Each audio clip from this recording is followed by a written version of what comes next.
बहुत ही महत्वपूर्ण बात आज हम लोग करेंगे regarding physical activities and exercise. जो हम लोग भारतवर्ष के लोग इसको पता नहीं लाइफ में अपने कितने पीछे रख रखे हैं। हम लोगों को प्यार है बिस्तर से, कुर्सी से, टेबल से, है ना। फिजिकल एक्टिविटी का इम्पोर्टेंस हम लोगों ने लाइफ में बहुत पीछे छोड़ रखा है। और आज के परिवेश में जितनी भी मेटाबॉलिक डिजीजेस हैं, उसकी सबसे बड़ी वजह जो डायबिटीज, हाइपरटेंशन, फैटी लीवर, मोटापा, उससे संबंधित बीमारियां, ऑस्टियोआर्थराइटिस, ऑब्स्ट्रक्टिव स्लीप एपनिया, ये सारी चीजें जो है वो physical inactivity and yes over eating. We are obsessed with overeating, and we are obsessed with table, chair and जो बिस्तर है हमारे उसके साथ। No physical activity, everything is at hand. तो फिजिकल एक्टिविटी, कुछ टर्मिनोलॉजी जो हम लोग यूज करते हैं, फिजिकल एक्टिविटी किसको बोलते हैं, एक्सरसाइज किसको बोलते हैं, एरोबिक एक्सरसाइज क्या है, एनारोबिक एक्सरसाइज क्या है। अभी आजकल बहुत सारे लोग जो अवेयर है अपने हेल्थ के लिए हिट की बात करते हैं, हाई इंटेंसिटी इंटरवल ट्रेनिंग। आप जब एक्सरसाइज करते हैं तो आपकी हार्ट रेट कितनी होनी चाहिए, मैक्सिमम हार्ट रेट आप कितनी अचीव कर सकते हैं, आपके एज के हिसाब से हार्ट रेट होनी चाहिए, आपकी रिजर्व हार्ट रेट क्या होती है। ये सारी चीजें जब आप फिजिकल एक्टिविटीज करते हैं या एक्सरसाइज करते हैं तो ये आपने पता होनी चाहिए। You should know your limit too, और आप किस तरह की एक्सरसाइज कर सकते हैं, है ना। तो इन सारी चीजों के बारे में ब्रीफ में मैं बताने की कोशिश करूंगा, जो शायद आपके लिए जानकारी भरी हो, और आपके लिए, आपके परिवार के लिए, आपके दोस्तों के लिए, है ना। शायद ये कुछ अच्छी चीज लेकर आए। आप अपने शरीर में कोई भी मूवमेंट करते हैं जिसमें स्केलेटल मसल्स का इन्वॉल्वमेंट होता है और जो आपकी बॉडी की ऊर्जा को खपत करता है, that expenditures energy is called physical activity. कोई भी ऐसा बॉडीली मूवमेंट जिसमें आपके स्केलेटल मसल्स इन्वॉल्व होते हैं और जिसके फलस्वरूप अगर आप कुछ एनर्जी एक्सपेंडिचर कर रहे हैं तो इसको फिजिकल एक्टिविटी कहते हैं, है ना। जैसे आप हाउस होल्ड वर्क ही कर रहे हो, गार्डनिंग कर रहे हो, this is all included in physical activity. और एक्सरसाइज क्या है, ये फिजिकल एक्टिविटी का ही एक सब कैटेगरी है जिसमें physical activity you do in a planned way, in a planned way, है ना। जैसे प्लानिंग करके आप जिम जाते हो, वेट लिफ्टिंग करते हो, एरोबिक करते हो, तो that is called exercise, planned, structured and repetitive and purposive. कुछ पर्पस होता है आपका, टू गेन योर हेल्थ और you to maintain your health, तो this is called exercise. Aerobic exercise किसको बोलते हैं, जिसमें you uses the large muscles group, continuous and rhythmic in nature, तो इसको एरोबिक एक्सरसाइजेज बोलते हैं। जो कार्डियो से रिलेटेड जितनी भी एक्सरसाइजेज हैं वो आपके एरोबिक एक्सरसाइजेज में आते हैं। वेट लिफ्टिंग की जितनी एक्सरसाइजेज हैं they are called under anaerobic exercises. आपकी रेस्टिंग हार्ट रेट क्या है, जब आप सोकर उठते हैं या सोई हालत में या बैठे हुए रेस्ट में हैं, you are retiring in bed, उस समय आपकी जो हृदय गति होती है, हार्ट रेट, उसको रेस्टिंग हार्ट रेट बोलते हैं। और एक्सरसाइज या फिजिकल एक्टिविटी के समय आपकी हार्ट रेट कितनी होनी चाहिए, maximum, that is 220 minus age, that is the formula. जैसे अगर मान ले अगर आपकी उम्र 50 साल है तो 220 minus age, that is 220 minus 50, 170 तक आपकी हार्ट रेट मैक्सिमम अचीव की जा सकती है। लेकिन उसमें उतने तक फिजिकल एक्टिविटी में हम लोग नहीं बोलते हैं यू हैव टू गो। कई लोग ट्रेडमिल करते हैं और अपने हार्ट रेट को मेजर करते हैं, तो उसमें आपको देखनी है 80% ऑफ योर टारगेट, जितना आपका मैक्सिमम हार्ट रेट है उससे उसका 80% तक यू कैन अचीव। उससे अगर ऊपर की आप ट्रेनिंग कर रहे हो, एक्सरसाइज कर रहे हो, तो that may be deleterious effect on your health. वो आपके हेल्थ को नुकसान पहुंचा सकता है। जैसे आपकी उम्र अगर 60 साल की है तो 160 तक आपकी हार्ट रेट जानी चाहिए, और 160 का 80%, वो तो मैक्सिमम वो हुआ। और 80% तक आप अपने फिजिकल एक्टिविटी में लेकर जा सकते हैं, उससे ज्यादा नहीं। यानी 160 का 80% जितना हार्ट रेट आएगा वो आपकी मैक्सिमम अचीवेबल हार्ट रेट होगी फिजिकल एक्टिविटी के समय। उससे ज्यादा आपने अपने एक्टिविटी को नहीं बढ़ानी है। अगर आप 80% के ऊपर जा रहे हो, प्लीज चेक इट। आप उस एक्टिविटी को थोड़ा कम करें ताकि उससे ज्यादा आपकी हार्ट रेट ना जा सके। ठीक है ना? तो ये हुई रेस्टिंग हार्ट रेट की बात। और एक हम लोग बोलते हैं reserve heart rate. Reserve heart rate जो आप फिजिकल एक्टिविटी करते समय मैक्सिमम जो हार्ट रेट अचीव कर सकते हैं, और रेस्टिंग में जो हार्ट रेट होती है, that difference gives you the reserve heart rate. यानी इतने आपके पास रिजर्व है, इतने तक की एक्टिविटी आप कर सकते हो, that is called reserved heart rate. अब जब आप फिजिकल एक्टिविटी करते हैं तो how the physiological changes occurs in your body, आपकी फिजियोलॉजी में कैसे कैसे क्या चीजें होती हैं, और फिर हम लोग बात करेंगे इसके बेनिफिट्स। आपकी फिजियोलॉजिकल चेंजेस में यूजुअली जो आप फिजिकल एक्टिविटी करते हैं तो ग्लाइकोजन एंड फैट, है ना, glycogen and fat is use as a fuel. तो सबसे पहले जब आप फिजिकल एक्टिविटी शुरू करते हैं तो इन द बिगनिंग सबसे पहले आपके मसल्स की कुछ देर, फ्यू मिनट्स, 5 से 10 मिनट, जो मसल में ग्लाइकोजन होते हैं वो यूज्ड अप हो जाते हैं। और उसके बाद आपके लीवर के जो ग्लाइकोजन है वो यूज्ड अप होते हैं, और फिर से मसल के ग्लाइकोजन यूज अप होने होते हैं। This is the 3 phases. और जब मसल के ग्लाइकोजन डिप्लीट होने लगते हैं तो फिर आपके फैट्स जो है वो बर्न आउट होने शुरू होते हैं, लिपोलिसिस होती है, और वहां पर fatty acids is used as a fuel in your for your body. ठीक है?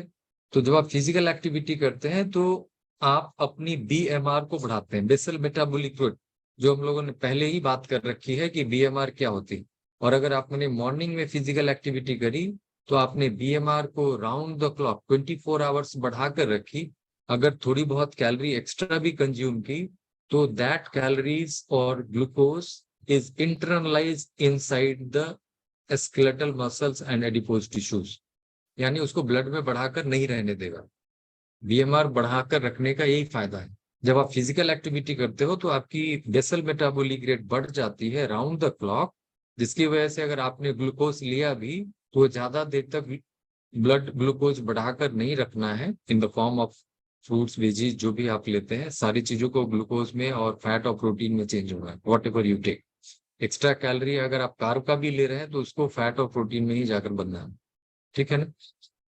तो अगर आप कार्ब भी ज्यादा ले रहे हो तो वो ग्लूकोज ब्लड में ना रहकर वो आपके स्केलेटल मसल्स में और लीवर में वो चले जाना है। That is the benefit of exercise. और एक्सरसाइज करने से मैं पहले ही बता दूं कि आपकी बॉडी में हर सेल में इंसुलिन के रिसेप्टर्स होते हैं जिसकी कुछ संख्या होती है, 3,000 to 5,000 रिसेप्टर्स होते हैं आपके शरीर के हर सेल पे। और जो इंसुलिन डिपेंडेंट सेल्स होते हैं वहां पर और भी ज्यादा रहते हैं, 30,000 to 50,000 रिसेप्टर्स रहते हैं। और वो रिसेप्टर्स के नंबर बढ़ने लगते हैं जब आप फिजिकल एक्टिविटी करते हो। तो बहुत सारे लोग जो अवेयर हैं हेल्थ के लिए, जो यहाँ है इस प्लेटफॉर्म पे, they are definitely aware of their health, तभी यहाँ इस प्लेटफॉर्म पे है। तो जिनको डायबिटीज है और जिनकी इंसुलिन रेसिस्टेंस के इंसिडेंसेस ज्यादा रहते हैं टाइप 2 डायबिटीज में, इंसुलिन तो शुरुआत में रहते हैं लेकिन वो काम नहीं कर रहा होता है। क्यों?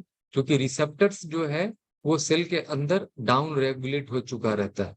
जब आप फिजिकल एक्टिविटी करते हैं तो रिसेप्टर्स अप रेगुलेट होकर वो सेल के सरफेस पे आने शुरू हो जाते हैं, और वही इंसुलिन जो आपका काम नहीं कर रहा था पहले, और now it is able to act, वो काम करने को तैयार है। और इंसुलिन डिपेंडेंट ग्लूकोज का सेल के अंदर में इंटरनलाइजेशन शुरू हो जाता है जब आप फिजिकल एक्टिविटी कर रहे हो। उस समय इंसुलिन को कोई लेना देना नहीं है।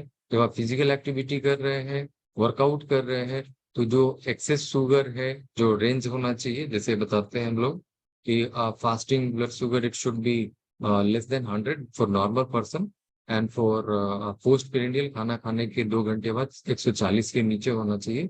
अगर उससे ऊपर भी है, जो प्री डायबिटिक डायबिटिक है, तो वो एक्स्ट्रा ग्लूकोज वो सेल के अंदर में जाना शुरू हो जाता है, even without insulin in your body.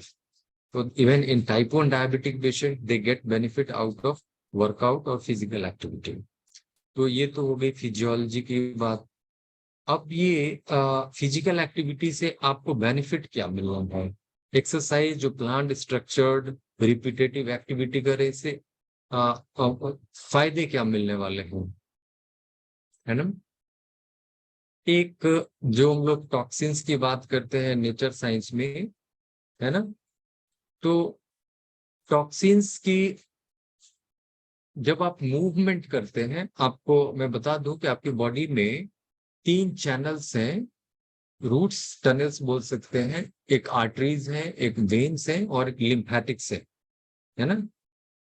तो आर्टरीज ऑक्सीजनेटेड ब्लड लेकर जाता है, वेन्स डीऑक्सीजनेटेड ब्लड लेकर जाता है, और लिम्फेटिक चैनल जो है, ये वेस्ट जो आपके सेलुलर लेवल में जो मेटाबॉलिज्म होती है, कैटाबॉलिज्म एंड एनाबॉलिज्म, उसके फलस्वरूप जितने भी वेस्ट बनते हैं, वो वेस्ट सेल के बाहर निकलते हैं, जिसको इंटरस्टिशियल स्पेसेस बोलते हैं, वहां से निकलकर ये लिम्फेटिक्स में जाते हैं। और ये लिम्फेटिक्स वो अल्टीमेटली आपके हार्ट में आना है, और हार्ट से फिर फ्लो होकर किडनी और स्किन को जाना है, जहां से आपके वेस्टेज निकलते हैं। तो ये लिम्फेटिक्स में अपना कोई पंप नहीं होता है। जैसे आर्टरीज के लिए heart is the pump, venous channel के लिए आपके काफ मसल्स में चैनल्स होते हैं पंप, जिसको पेरिफेरल हार्ट बोलते हैं। बट लिम्फेटिक्स में कोई अपने चैनल नहीं होते हैं पंपिंग मोटर जैसे, कि वो खुद ब खुद वेस्टेज को लेकर सर्कुलेट करे। It is the only physical activity और exercise that is joint movements, जिसकी वजह से लिम्फेटिक फ्लो बढ़ती है। तो जो लोग फिजिकली इनएक्टिव है, they are accumulating wastage from the cellular waste into the lymphatic channels. तो जो आप फिजिकली एक्टिव होते हैं, एक्सरसाइज करते हैं, तो आप ये समझो कि आप अपने बॉडी की सफाई कर रहे हैं। कैसे? टॉक्सिन्स को मूव आउट करा रहे हैं, इसको सर्कुलेट करा रहे हैं, कि ये आपकी बॉडी से बाहर निकल पाए। और ये समझ अपने सारे लोगों को होनी चाहिए।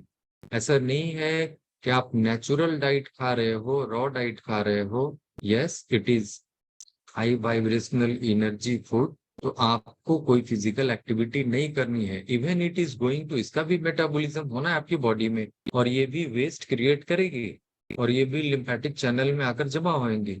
तभी तो इस जर्नी में भी लोगों को हीलिंग क्राइसिस आती है। दैट इज द वेस्ट को ही तो निकालने का जो इस लाइफस्टाइल में आते हैं। शुरू में बहुत ज्यादा लोगों को हीलिंग क्राइसिस आती है, क्योंकि it is the cleansing diet. आपकी बॉडी से जहां जहां भी वेस्ट जमा होते हैं, उसको निकालकर बाहर फेंकने को तैयार हो जाती है बॉडी, है ना?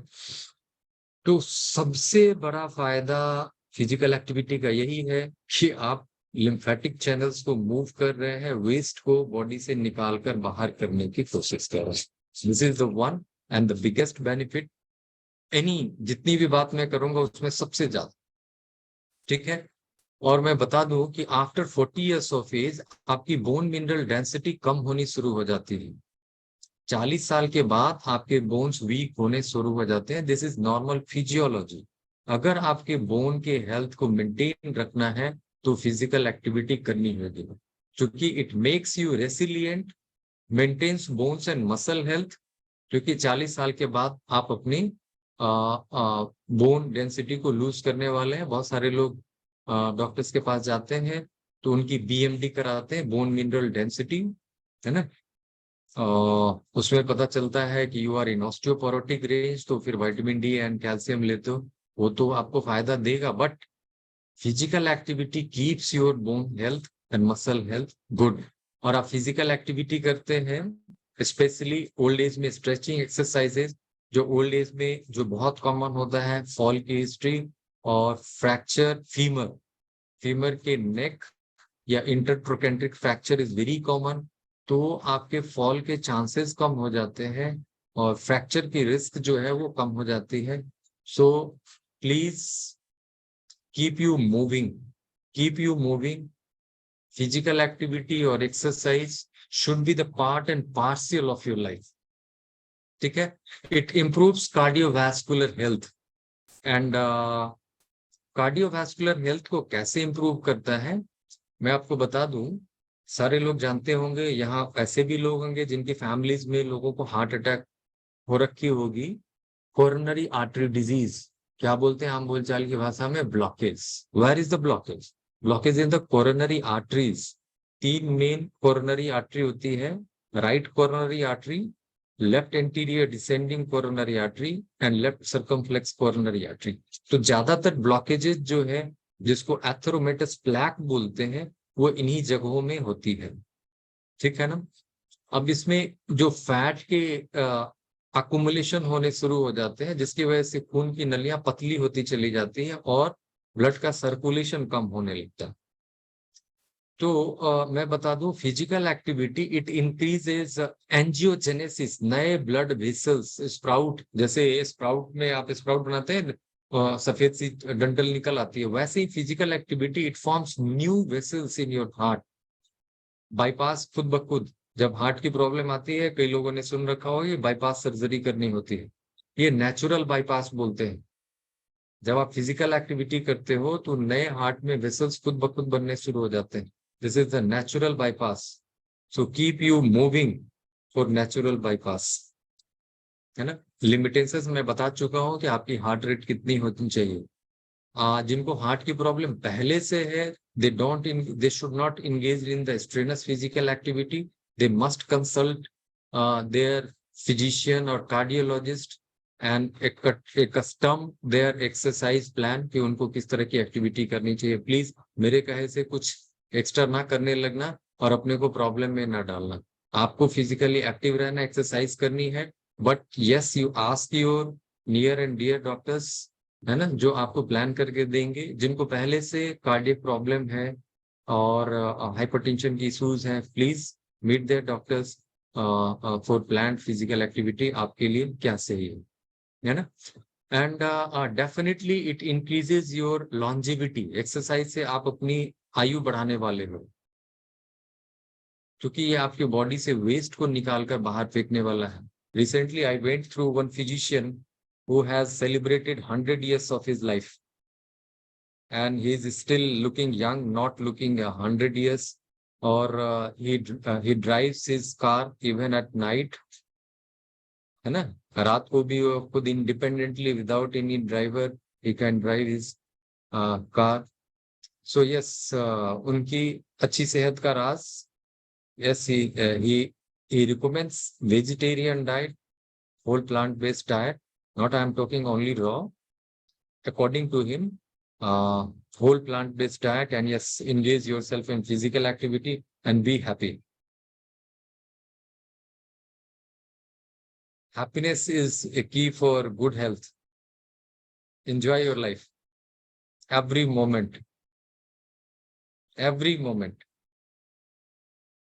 So physical activity it increases your longevity, क्योंकि ये आपके हार्ट के हेल्थ को, आपके दिल को सही रख रहा है। और आज के डेट में अगर most common cause of death की बात करूं तो कार्डियोवैस्कुलर मॉर्टिलिटी। कार्डियोवैस्कुलर क्या हो रहा है? हार्ट अटैक हो जा रहा है, क्या हो रहा है? लकवा हो जा रहा है, पक्षाघात, stroke. This is all cardio heart vascular vessels related disease. तो most common cause of death nowadays is cardiovascular. तो आप अपने हार्ट के हेल्थ को बढ़िया रखने वाले हो, और definitely you are going to increase your life span. So it is going to increase your longevity. It boosts your mood. The happy hormones physical activity से आपके बॉडी में निकलने शुरू होते हैं, है ना, जिसकी वजह से यू यस होल डे मस्ती में रहते हैं, ठीक है ना। So physical activity elevates your mood, ठीक है ना। It it keeps you away from pain. मैंने पहले ही बात की थी लास्ट सेशन में, इंडोर्फिन निकालना सीख लो, पेन आपकी भागती चली जाएगी। So it releases endorphin your body, जो आपको पेन से दूर रखता है। तो जिनको पेन की प्रॉब्लम है वो अपने पेन से, and it keeps your blood sugar under control. जिनको डायबिटीज नहीं है उनको डायबिटीज होने का खतरा कम होएगा। जिनको डायबिटीज हो चुका है, जो प्री डायबिटिक है, दे कैन चेक। मैं अगर बात करूं डायबिटीज के मैनेजमेंट के लिए, तो I say the MNT, medical nutritional therapy and exercise is overweigh the medicine in diabetic management. As a doctor, as a physician, मैं लोगों को बोलता हूँ अपने पेशेंट्स को कि अगर आप एक तराजू रखे हो और एक पे अपनी जीवन शैली को बदलना और एक्सरसाइज करना और दूसरी तरफ दवाइयों को रखो, तो मैं आपकी जीवन शैली को बदलना, स्ट्रेसेस को दूर करना और फिजिकल एक्टिविटी एक्सरसाइज को इंक्लूड करना, it will outweigh the medicine. जो दवाई लेते हो उससे ज्यादा आपके ग्लाइकोसाइलेटेड हीमोग्लोबिन को, ग्लूकोज को ये कम करने वाला है। So don't depend on the roti and गोटी कि सर मैं रोटी खाऊंगा गोटी खाऊंगा ठीक रहूंगा। No, you are going to decrease your life span. So engage in the lifestyle modification, that is called LSM, lifestyle modification, and yes, physical activities. So it keeps your blood sugar in check. It improves your brain health. जब आप physical activity करते हैं, yes, another one important transmitters release, that is called BDNF, brain derived neurotropic factors, जो आपके नए नए brain cells बनाते हैं। पहले मैं हम लोग अर्ली एज में when I entered into the medical science, कि भैया आपकी ब्रेन जो बन जाती है, ब्रेन सेल बन जाते हैं, वो नए नहीं बनते हैं। नाउ साइंस आज रिसर्च की नई नए ब्रेन सेल्स भी बन सकते हैं। So BDNF is released with physical activity and brain derived neurotropic factors, जो आपके नए नए न्यूरॉन्स बना सकते हैं, and a new dimension in your life, the new chapter in your life you can imagine or see. Just I am sharing one fact. One doctor from AIMS, मैंने कई बार बात करी है मेडिटेशन की। One doctor from AIMS, and he worked for continuous 48 hours. He did 38 surgery, neurosurgery in 48 hours.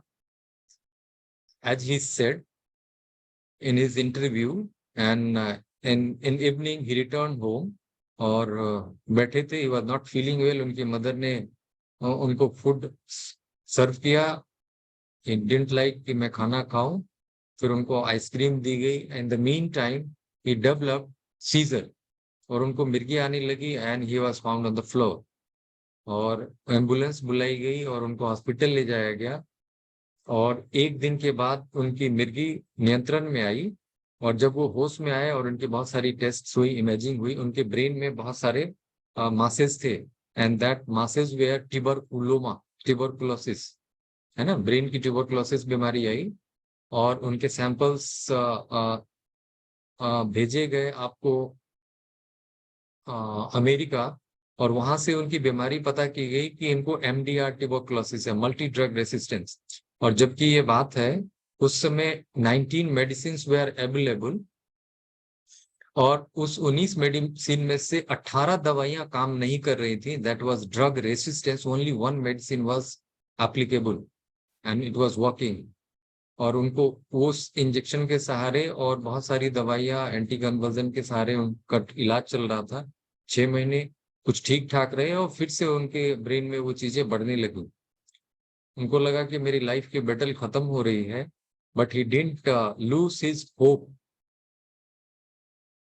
He didn't lost his hope.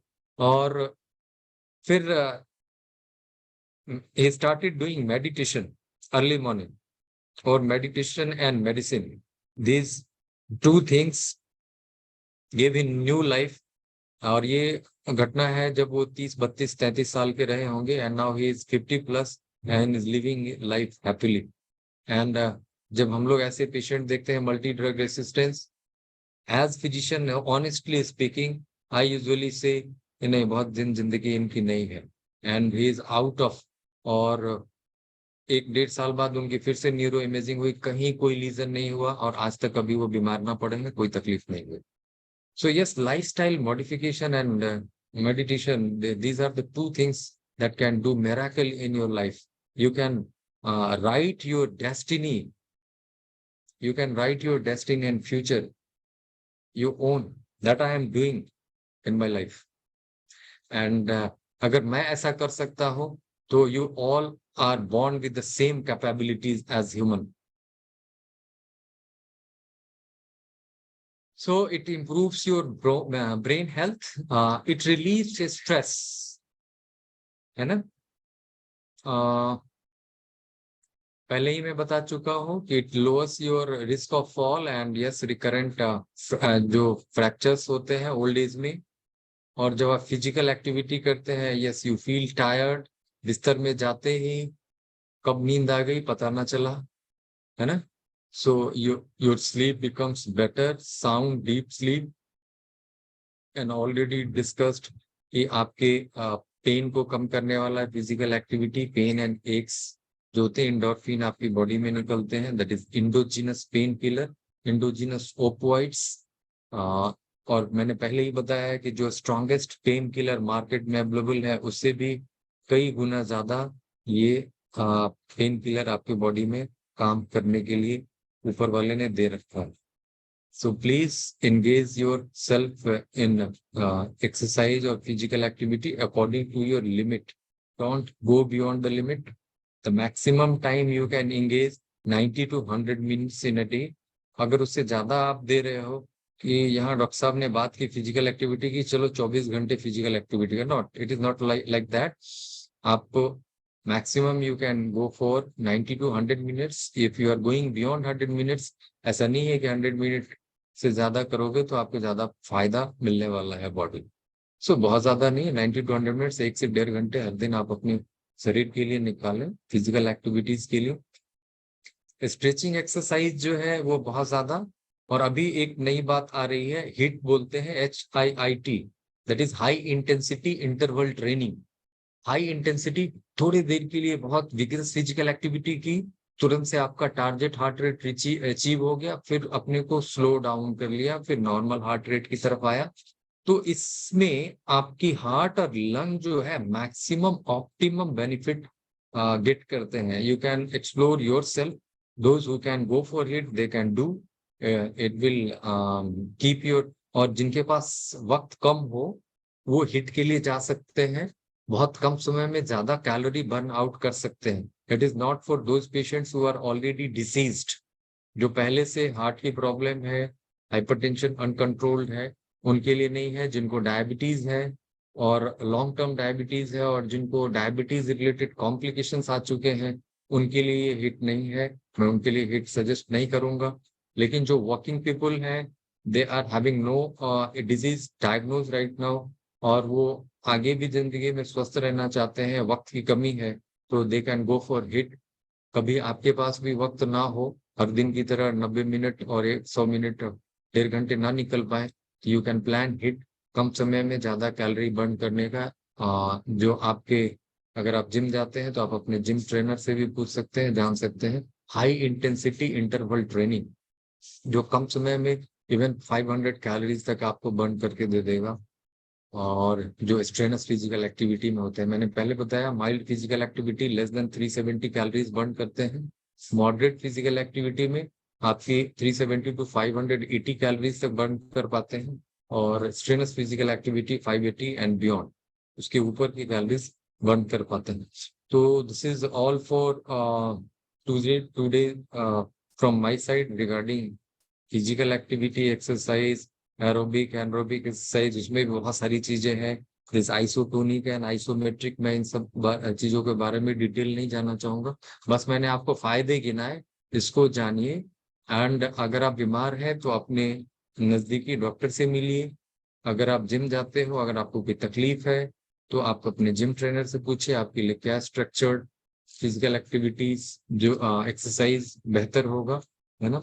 मैंने इसके फायदे आपको बताए हैं, इसका ध्यान रखिए। अपने को फिजिकल एक्टिविटी में, एक्सरसाइज में जो नहीं जा सकते हैं उनके लिए yes, you do your household work your own, and the gardening is the best way to engage yourself in physical activity that will burn some little bit. And stretching exercises, stretching exercises आपके ROM range of movement और motion को बढ़ाता है, ये आपके muscle strength को और bone health को अच्छा नहीं करता है। मैं आपको बताऊं, ये सिर्फ आपके रोम रेंज ऑफ मोशन और मूवमेंट को बढ़ाता है। It is not going to give you stretching exercise. That is all from my side. Now I will ask Aman ji to open for जी सर। question. हाँ जी sir, पहला question लेते हैं मानस रंजन जी का। मानस रंजन जी प्लीज कैमरा ऑन कीजिए।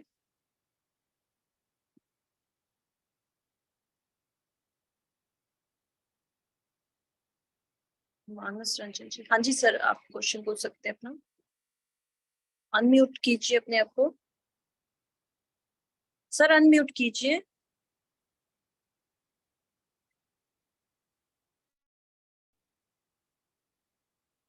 Sir unmute कीजिए, आप mute हैं। Manas Ranjan ji, you are on mute. You unmute yourself and then you can ask question. Manas Ranjan ji, अमन आप जी आपको म्यूट पे म्यूट करना, अनम्यूट करना होगा, उनको अलाउ करना होगा। मेरे में ऑप्शन ही नहीं आ रहा सुकृति जी अनम्यूट करने का। उनको बना दीजिए, सुकृति जी को। आप हाँ जी मैं को कर देती हूँ।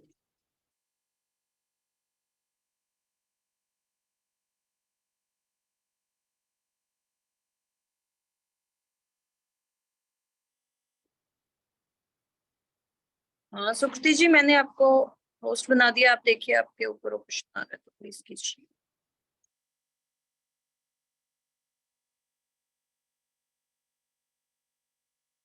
हंसा जी आप अनम्यूट कर लीजिए। हाँ जी, जी मैंने आप स्टार्ट कर लीजिए एक बार। नमस्ते सर। नमस्ते। तो मेरा ना प्लास्टर चेंज किया फुट में, जो मेरे को फ्रैक्चर हुआ है उसका वापस एक्सरे निकाला, उसमें फायदा है। फिर उन्होंने एक और प्लास्टर लगाया, बोला 15 डेज के बाद में। उसके बाद मैं ट्रैवल कर रही हूँ, तो वाटर फास्ट पे ऑल्टरनेट डेज मैं कर रही हूँ या और से ज्यादा करूँ? ऑल्टरनेट डेज करूँ? मैं हफ्ते में ना 2 बार वाटर फास्ट पे हूँ। हफ्ते में 2 दिन आप वाटर फास्ट कर रही हैं? हाँ, मतलब 3 डेज खा के फिर वाटर फास्ट, फिर 3 डेज फ्रूट खा के फिर वाटर फास्ट। ओके, कर सकते हैं। अगर आपको कोई परेशानी नहीं हो रही फिजिकली, आप अगर बहुत वीक नहीं फील करें तो आप कर नहीं वीक में। सकते हैं। बिल्कुल कर इससे सकते हैं। हाँ जी। इससे ज्यादा करूं जैसे ऑटोफिजी नो ज्यादा? No no no no no no, ज्यादा करने की जरूरत नहीं। Don't force your.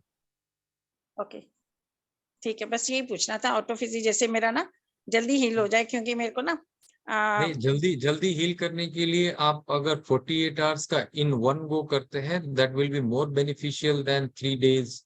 आप 5 दिन जो फूड लेते हैं लीजिए, और 2 दिन का अगर कंटिन्यूअस करते हैं, that will give you more benefit than 1 day. क्योंकि 48 आवर में, मैंने पहले भी बताया, फास्टिंग में जो इन्फ्लेमेटरी मार्कर्स जो डिक्रीज होते हैं मार्कली, वो 48 आवर्स में होते हैं, है ना। और ऑटोफेजी जो है मैक्सिमम पहुंचता है, वो सारी चीजें वीडियो देख लेंगे। तो अगर आप 48 आवर्स का वन गो करते हैं तो that is much better than 3 days के बाद आप फास्ट के लिए करते हैं। आई कैन डू 48 आवर्स या? हाँ, वो ज्यादा बेहतर है आपके लिए, है ना, देन ठीक है। Every I can third fourth day. Do it 48 hours and then I let you know कि 2 days I am on a water fast. या okay, thank you so much, great. Thank you. Sir next है Bhupinder Singh ji, sir आप please unmute कीजिए। मानस रंजन बोलना चाहता हूँ। हाँ जी बोलिए। हाँ जी सर बोलिए। हाँ, ये facing a challenge of parkinsonism with dysthymia, थोड़ा मतलब स्टिफनेस से बढ़ रहा है, वीकनेस भी डेवलप कर रहा है। कॉन्स्टिपेशन पिछले 1 वीक हो गया चल रहा था, अभी 2 दिन हो गया, थोड़ा मतलब ठीक हो रहा है। और थोड़ा मतलब ये चिंता भी ज्यादा हो रहा है, क्राइंग एटीट्यूड डेवलप कर रहा है। और रॉ फूड में मेरे वाइफ और सिस्टर दोनों तो रह जाते हैं, मुझे थोड़ा रहने में प्रॉब्लम हो रहा है, वोमिटिंग हो रहा है बीच बीच में, कॉन्फिडेंस लेवल भी लेस हो रहा है, गाड़ी चलाने में थोड़ा मतलब डर जैसा लग रहा है। क्या किया जाए? आप सर मेडिटेशन कीजिए, ठीक है ना। और आपकी उम्र कितनी है? 52। आप क्या होना चाहते हैं, क्या करना चाहते हैं जिंदगी में? कोई पर्पस है आपकी जिंदगी का? कैसी जिंदगी देखते हैं आप? नहीं, इस हिसाब से अगर वीकनेस डेवलप किया तो फिर क्या किया जा सकता है? नहीं, आप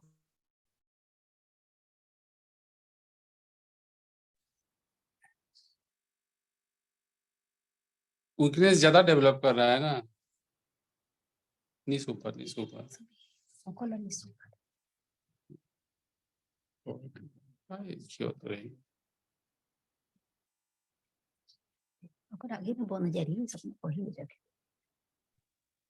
सुकृति आवाज जी नहीं आ सर रहा को है। म्यूट कर दिया आपने। सर अब हाँ जी, मैं बोल रहा था कि हाँ, आप अपने को कैसा देखना चाहते हैं, आपने एक्टिव अपने देखना चाहता हूँ। एक्टिव होना चाहते हैं ना।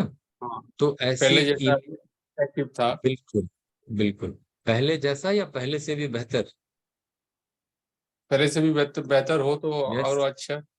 आपकी वैसी इमेज पिक्चर बनानी शुरू कीजिए। आपके ब्रेन में बताया ना, नए नए न्यूरॉन्स बनते हैं और नई कहानियां आप लिख सकते हैं आपके ब्रेन में। मैंने अभी बताया ना डॉक्टर की कहानी, इसीलिए बताया कि जहां पर डॉक्टर लोग जानते हैं ये बीमारी ठीक नहीं हो सकती है, और उस मेडिकल नॉलेज को किसी कोने में रखा, और इसीलिए मैंने वो कहानी बताई। एक और डॉक्टर की कहानी बताता हूँ, डॉक्टर की ही कहानी बता रहा हूँ। एक बुक पढ़ लीजिएगा,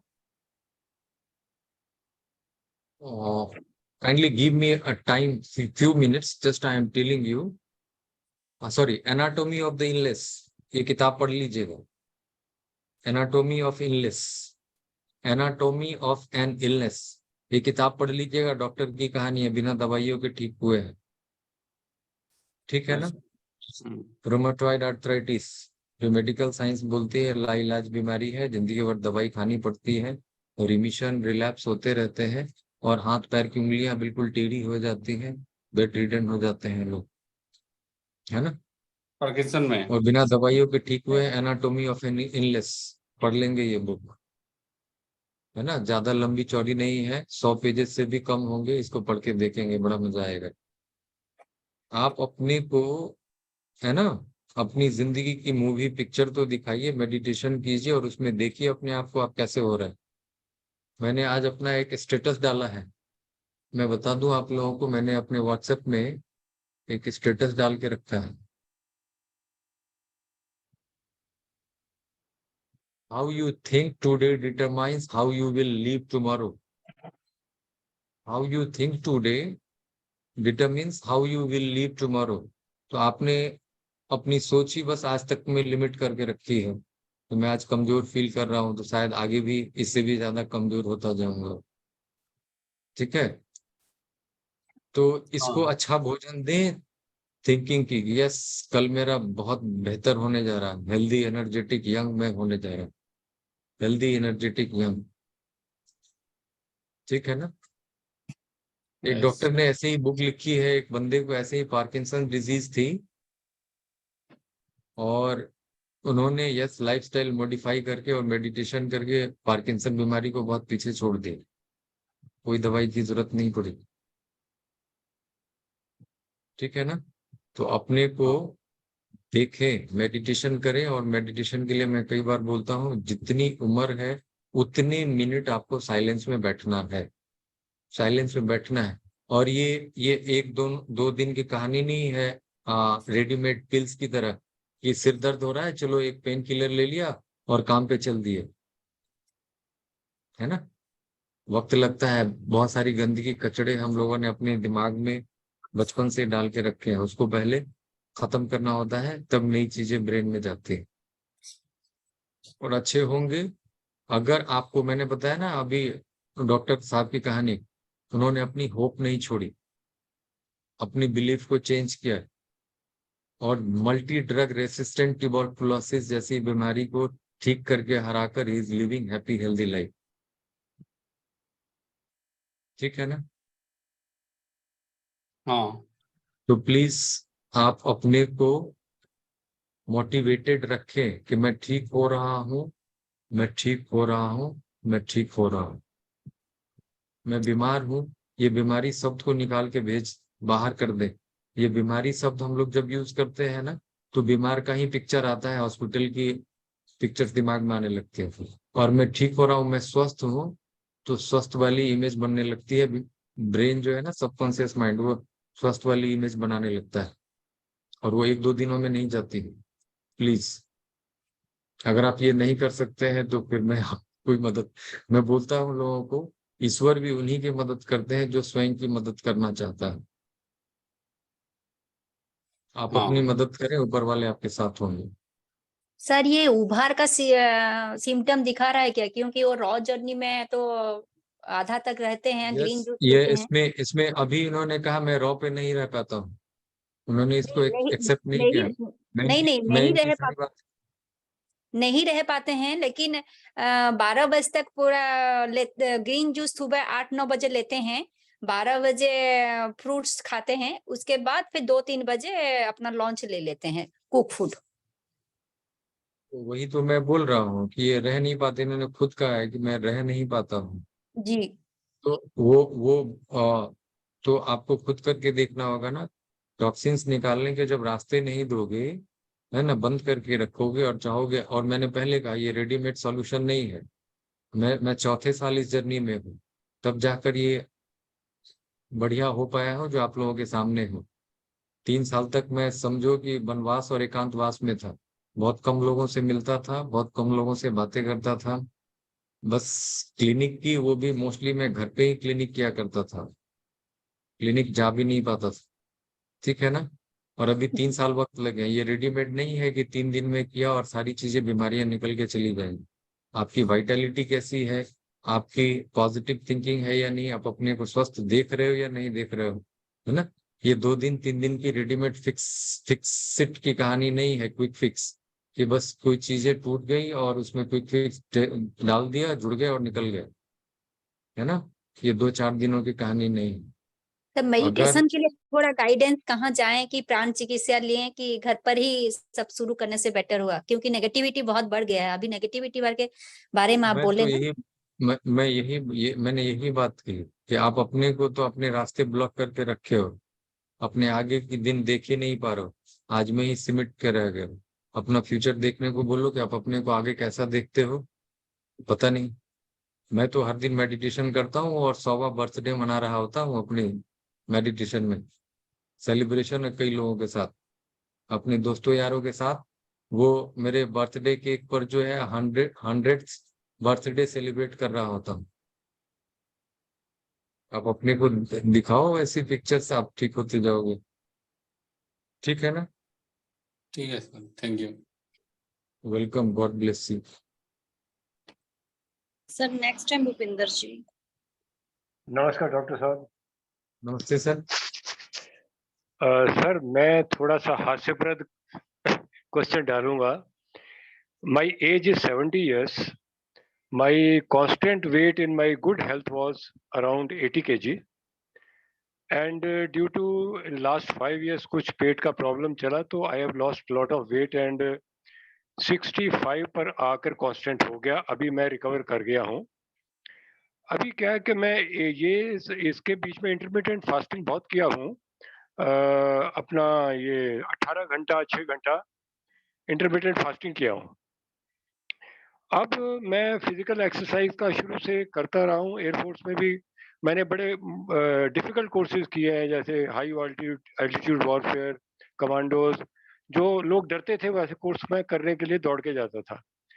अभी मैं इसको एक बारी फिर से ट्राई देने वाला हूँ कि फिजिकली रिकवर हो गया हूँ, एज 70 ईयर्स है, वेट 60 kg पर है, तो इसको मल्टीप्लाई करना है, मसल मास बढ़ाना है। तो मैं 90 मिनट्स टू 120 मिनट्स का डंबल 10 kg टू 20 kg कर रहा हूँ। आई वांट योर ओपिनियन कि क्या इस एज के अंदर मसल मास बढ़ने का चांस है? क्योंकि बिल्कुल बिल्कुल। सर पिछले 4 महीने में मेरा वेट कांस्टेंट चल रहा है, तो मुझे लग रहा है कि जो मैं खा रहा हूँ उसको मैं एक्सरसाइज में उड़ा रहा हूँ। और एक फनी चीज मैंने ये नोट की है कि रात को मुझे कम से कम 5 से 6 बार ही तो बाथरूम भागना पड़ता है। So what I feel is कि उस वक्त शायद मेरा ये फैट लॉस स्टार्ट हो जाता है, और वो वाटर जो 1 ग्राम फैट के साथ 1 ग्राम वाटर रिटेन्ड है वो लूज होना शुरू हो जाता है। My kidneys are very very over active in the night. तो is my perception all right के रात को ये फैट लॉस जो हो रहा है उससे मेरा रेट ऑफ यूरिनेशन बढ़ जाता है, और जो मेरा मसल मास बढ़ाने का कुछ अगर तरीका आप बता सकें, क्योंकि एक्सरसाइज तो मैं काफ़ी कर रहा हूँ, I am feeling very strong, good as a bull, but मेरे को मसल मास बढ़ नहीं पाया है। Maybe that my intake of food is lesser. Sir मैं जिम ट्रेनर नहीं हूँ, बेटर आपको जिम ट्रेनर जो है गाइड कर पाएंगे, but yes at this age भी मसल मास बढ़ने के चांसेस है। दूसरी आपकी रात की जो पेशाब जाने की जो फ्रिक्वेंसी बढ़ी है, that might be due to nocturia, इसे बोलते हैं। नॉक्चूरिया के बहुत सारे कारण होते हैं। One of the important factor is increase blood sugar, और दूसरा आपका प्रोस्टेट का प्रॉब्लम जो कॉमन है ना, BPH, benign prostatic hyperplasia, this is another important cause for nocturia, जिनको रात में ज्यादा बार फ्रीक्वेंसी के लिए यूरिन जाना होता है। तो you can get it check, ठीक है ना? क्या शायद आप डायबिटिक भी हैं परहैप्स? नहीं सर, नहीं है। डायबिटिक नहीं है, वो तो दुबे जी से चेक कर लिया, सॉरी जी जी, अपने राव साहब से ग्लूकोमीटर चेक से। कर लिया, हाँ राव साहब से चेक किया था। He is put me in excellent category, I have no diabetic pre diabetic condition, I am in excellent good condition. तो यस सर। तो दूसरा ये प्रोस्टेट वाली प्रॉब्लम के लिए एक बार अल्ट्रासोनोग्राफी करके देख लेंगे वो है कि सर, थोड़ा आपकी। सा है, वो यस। प्रोस्टेट का प्रॉब्लम जरूर थोड़ा सा है, लेकिन जो हम्म। यूरिनेशन है वो काफी प्रोफ्यूज है। वो जो प्रोस्टेट में होता है वो थोड़ा सा डिफरेंट आता है कि you have little slow flow, लेकिन ये रात वाला जो है इट इज वेरी प्रोफ्यूज। आप सो रात में वाटर कितने बजे लेते हैं? सर मैं दिन में एक ही बारी पानी पीता हूँ सवेरे, and that is around 2.5 litres, और हाँ, उसके उसके बाद बाद मुझे पूरा दिन पीने की जरूरत नहीं पड़ती, I am only filtering it. अगर मैं इससे ज्यादा पीऊंगा तो शायद रात के 5 की बजाय 10 बारी भागा फिरूंगा। रात में आप पानी नहीं लेते हैं? सुबह के बाद पानी नहीं लेते हैं? दिन 24 में आवर में एक बार भी पानी? एक बारी पीता हूँ सर, सवेरे उठने के बाद 2.5 लीटर पानी पीता हूँ, और that suffice for the total day. उसके बाद मुझे प्यास लगती भी नहीं है, only filtration is on. Okay. तो एक बार आप अपने किसी नजदीकी डॉक्टर से मिले इस नोक्चूरिया के लिए, है ना? जी एक बार जरूर इसको देख लें कि आपको रात में ज्यादा बार जो है वो जाना होता है, क्यों जाना होता है, क्योंकि यूरोलॉजी से रिलेटेड बहुत सारे टेस्ट होते हैं। किसी आप एक जी यूरोलॉजिस्ट से मिलके जरूर हम्म, इसको चेक कर लें, है ना? और ठीक है मसल मास इस एज में मेरी तरफ से जरूर बढ़ सकते हैं और बढ़ते हैं। Thank you sir, grateful, okay sir. Thank you. Sir क्या मैं बोल सकती हूँ मसल वेट पे? हाँ, बोल सकते हैं, बिल्कुल। हाँ भूपिंदर जी, मसल मास बढ़ाना है तो जो आप एक्सरसाइज करते हैं ना, जैसे आप 3 रेपिटेशन उसकी 3 सेट लगाते हैं, तो 3 की जगह 4 सेट लगाइए। जो मान लो हम 20 का सेट लगा रहे हैं, 12 का सेट लगा रहे हैं, 10 का सेट लगा रहे हैं, वो कर लीजिए। सेट कम कर दीजिए, जैसे 10 के सेट लगा रहे हैं, थोड़ा सा वेट बढ़ा दीजिए, तो उससे अपना मसल वेट जो है वो बढ़ता है। और थोड़ा सा ड्राई फ्रूट ऐड कर लीजिए अपनी डाइट में, तो उससे आपको बहुत बेनिफिट होगा। Thank you madam, grateful. Sir next है सुप्रभा जी।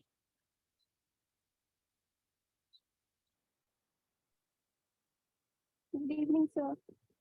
हाँ, वेरी गुड न्यूज।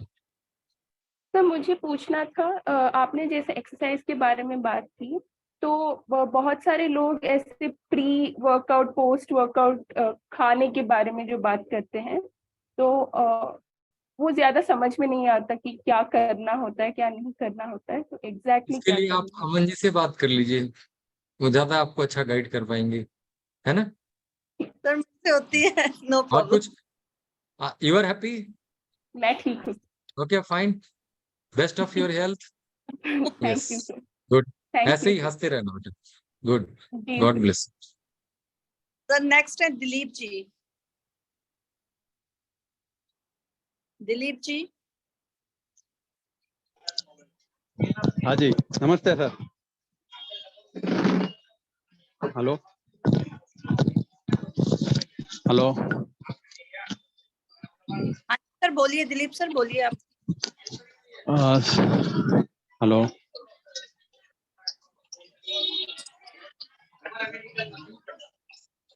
सर कहाँ गए? मैं यहीं पर हूँ।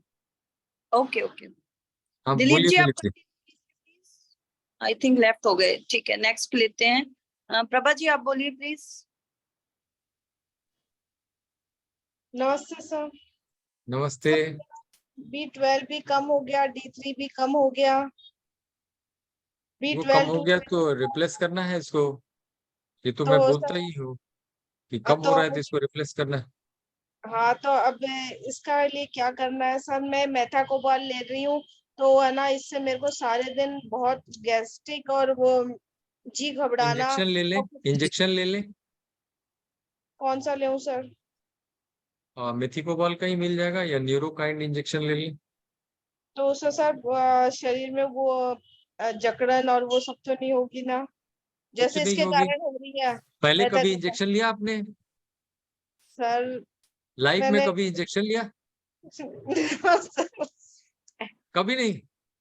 सर नहीं, आपकी किस लिए प्रेगनेंसीज में भी डॉक्टर ने इंजेक्शन नहीं लगाए? बच्चे तो है ना? हाँ सर, एक बेटा है। बच्चे हैं तो इंजेक्शन तो पड़े होंगे ना हॉस्पिटल में। सर वैसे मेरे को कोई भी इंजेक्शन की कभी दरकार नहीं पड़ी।